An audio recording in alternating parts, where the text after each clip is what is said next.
minat untuk berkunjung, berpengaruh enggak? Oh ya berpengaruh. Lihatnya dari mana? Ini, dari nilai unstandardized coefficient B. Ini yang dilihat. Berapa pengaruhnya? Minus 0,165. Berarti pengaruhnya berapa? Atau kalau dijadikan apa? Dijadikan persen, dikalikan 100%, berarti pengaruhnya itu 16,5%. Jadi persepsi risiko itu akan berpengaruh minus 16,5%. Artinya bagaimana? Bahwa kalau minus berarti hubungannya itu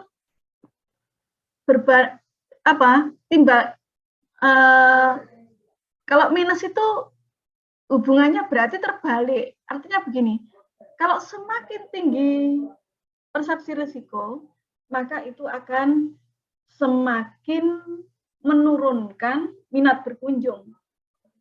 Kalau positif, itu kalau searah. Tapi kalau negatif, berarti adalah kebalikan. Gitu ya. Hubungan yang negatif itu kebalikan. Kayak hubungan searah itu begini. Pengaruh destination quality terhadap minat berkunjung. Itu searah. Yaitu kalau minat kalau destination quality-nya bagus, maka itu akan meningkatkan minat berkunjung. Itu berarti positif. Kalau negatif seperti ini, 0,16,5 atau 16,5%, berarti apa? Bahwa peningkatan persepsi risiko ini akan berdampak 16,5% menurunkan minat berkunjung. Yang dilihat dari mana angkanya? Yang dilihat dari unstandardized coefficient, gitu ya. Bu, ini kalau beta itu menunjukkan apa? Beta ini juga menunjukkan pengaruh. Ini untuk menunjukkan besarnya pengaruh. Kalau menurut beta, itu besarnya pengaruh persepsi risiko itu adalah 0,55%. Artinya 55% itu akan berdampak menurun risiko, itu menurunkan terhadap minat berkunjung. Nah, tapi yang dipakai itu harus kita memakainya unstandardized. Ingat ya, yang dipakai untuk analisis regresi itu adalah unstandardized coefficient. Mengapa kok unstandardized coefficient? Karena standardized itu artinya distandarisasi dulu. Tapi kalau unstandardized itu artinya tanpa standarisasi. Mengapa kok menggunakan tanpa standarisasi? Karena satuannya sama. Satuannya sama. Satuannya sama maksudnya gimana? Tadi X itu dinilai dengan angka skala Likert di skor pembobotan 1 sampai 5. Misalnya, kalau jawab A nilainya 5, sangat setuju 5. B sangat tidak setuju 4. Lah, si Y juga pakai skala Likert, yaitu kalau menjawab A atau sangat setuju itu nilainya 5. Berarti kan sama toh? Skalanya itu loh sama. Tapi kalau standardized, pengaruh yang digunakan, koefisien yang digunakan itu pakai standardized apabila satuannya tidak sama. Misalnya, pengaruh promosi terhadap penjualan. Misalnya ya, promosi pakai rupiah, penjualan pakai unit. Sama nggak, Rehan? Satuannya? Beda, Bu. Tidak. Nah, pada saat itulah, maka koefisien pengaruh yang digunakan itu adalah standardized koefisien beta. Gitu ya. Mengapa? Karena skalanya itu tidak sama. Itu pertama. Mengapa kok yang digunakan unstandardized? Kapan Anda menggunakan beta? Yaitu pada saat satu, ketika koefisiennya tidak sama, ketika satuannya tidak sama. Seperti yang tadi, X pakai rupiah, Y-nya pakai unit, tidak sama, berarti pakai pakai standardized beta. Atau Anda harus menggunakan beta kalau ternyata Anda menguji analisis PET, yaitu analisis yang langsung dan tidak langsung itu loh. Misalnya, pengaruh persepsi risiko terhadap keputusan berkunjung dan dampaknya terhadap kepuasan. Nah, itu kan berarti kan PET toh? Ya enggak? Ada pengaruh langsung antara persepsi risiko terhadap kepuasan, tapi juga ada pengaruh enggak langsung antara persepsi risiko melalui keputusan berkunjung. Sampai di sini ada pertanyaan. Sesederhana itu untuk mengetahui hasil dari analisis kuantitatif. Gitu loh ya.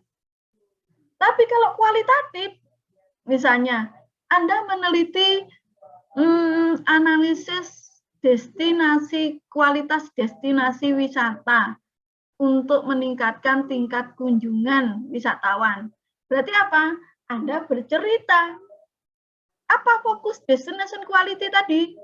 Berarti destination quality itu fokusnya apa? Oh, ada daya tarik, ya enggak? Daya tarik wisata. Kemudian fasilitasnya, ya enggak? Kualitas fasilitasnya, kualitas apa? Aksesibilitasnya atau transportasi atau kemudahan jalan menuju wisata, ya enggak? Fasilitas, kemudian bercerita tentang kualitas amenity-nya atau akomodasinya, gitu kan ya? Nah, itu dicerita nih. Menggambarkan apakah baik atau enggak, itu nanti disesuaikan dengan teori. Nah, untuk kuanti kan berarti untuk menilai baik dan tidak kan Anda harus banyak wawancara, ya enggak? Dan bisa jadi wawancara datamu itu dianggap kurang, penelitian lagi. Kalau kuanti, ya sesederhana itu. Apakah nanti pada akhirnya Anda meneliti kuali atau kuanti, itu terserah kecenderungan Anda memahami yang mana yang paling mudah menurut Anda. Jadi skripsi itu pokoknya yang paling mudah dijalani, itu yang Anda kerjakan. Sampai di sini ada pertanyaan? Paling mudah dijalani, paling mudah dipertahankan, itu penting. Jangan paling mudah dijalani, tapi kemudian Anda masuk pada kehancuran. Itu persis seperti pertanyaan saya, anak saya waktu saya kemarin ke Jogja, pulang dari Jogja kan, pasti lewat jalan kelok-kelok Ngantang itu ya, Ngantang Kasembon itu loh. Kasembon itu ya jalan yang ya. Pernah nggak kamu lewat di situ? Anak saya bertanya, Bunda, mengapa ya jalan ke gunung itu kok nggak lurus saja biar cepat? Lek lurus kan mudah toh? Ya nggak Erva? Yuni, jalan naik gunung cara lurus itu kan pendek toh? Ya nggak Yuni? Iya, tapi bahaya, Bu. Nyapa nggak lurus ngono nak? Mbok lurus aja. Iya, kita akan cepat kalau lurus, tapi cepat menuju keharibaan Tuhan, ya enggak? Ya enggak kira-kira? Cepat menuju keharibaan Tuhan enggak, Ketut? Kalau jalan gunung lurus ngono. Iya, Bu. Bunda, mengapa kok Bunda jalan gunung enggak lurus saja? Biar mudah, biar cepat. Iya, Nak. Kalau kita jalan gunung lurus, ya, maka itu mudah dan cepat untuk menuju keharibaan Allah Subhanahu wa Ta'ala. Makanya dibikin kelok-kelok. Ya. Nah, mudah tapi membawa Anda pada kehancuran. Mengapa Anda jalankan? Mendingan berkelok-kelok. Ya, nggak berkelok-kelok sebenarnya. Ya. Jadi skripsi itu yang Anda perlu, yang Anda mudah dijalani, mudah untuk dipertahankan. Oke, saya kira sudah saya kira sudah cukup ya metode penelitian. Nanti kesimpulannya bagaimana, Bu? Kesimpulannya misalnya ya sesuaikan dengan pertanyaan. Kesimpulan itu menjawab rumusan masalah, ya enggak?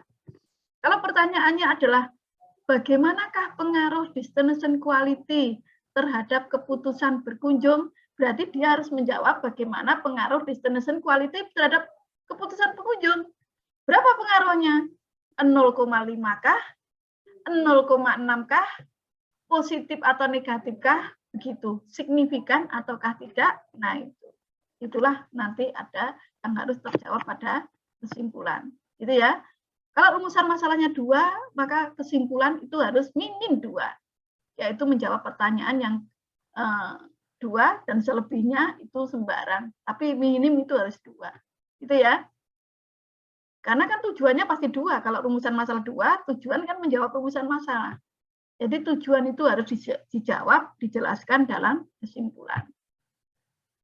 Oke, sampai di sini rasanya sudah semuanya itu yang bisa saya berikan untuk perbekalan Anda untuk mengerjakan skripsi. Ya. Anda boleh tanya, meskipun saya bukan dosen pembimbing, kalau ingin bertanya sesuatu kepada saya tentang penelitian, is okay ya, tinggalkan aja pesan di WA, saya pasti telepon. Ya, saya itu biasanya kalau ada WA gitu, kalau itu jawabannya bukan ya dan tidak, maka akan saya telepon. Karena kalau ya dan tidak, Bu, boleh saya izin? Oh, saya biasanya oke ya, kan cuma ya dan tidak. Tapi kalau bertanya, itu biasanya saya yang telepon.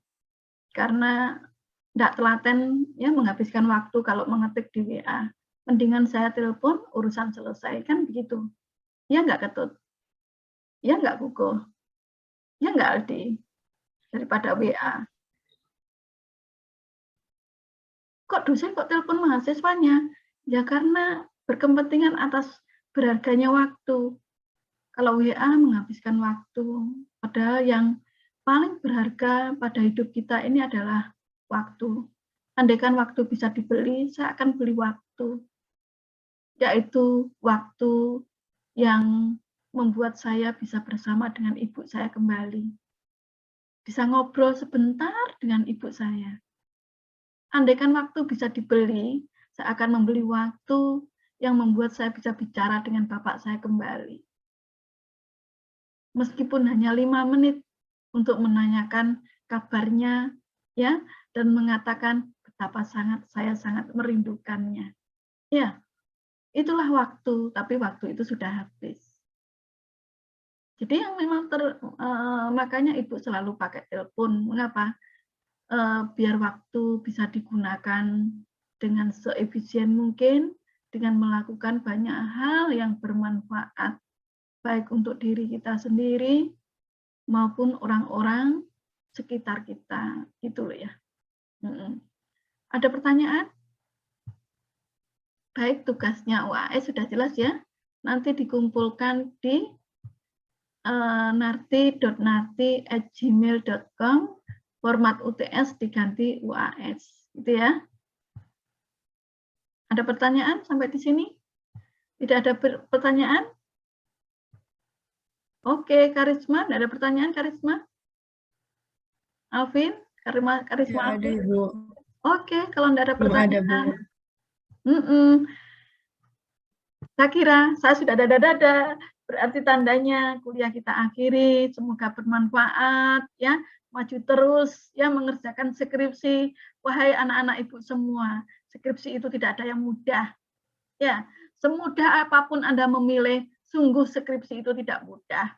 Skripsi selalu punya cerita. Ingat ya, ingat kata-kata dari Ibu, skripsi selalu punya cerita. Dan cerita Putri Rizkita pasti tidak sama dengan cerita Siva Alvarez. Cerita Siva Alvarez pasti nggak sama dengan ceritanya Dimas. Ya, ceritanya Dimas pasti tidak sama dengan Abigail. Percayalah, skripsi selalu punya cerita.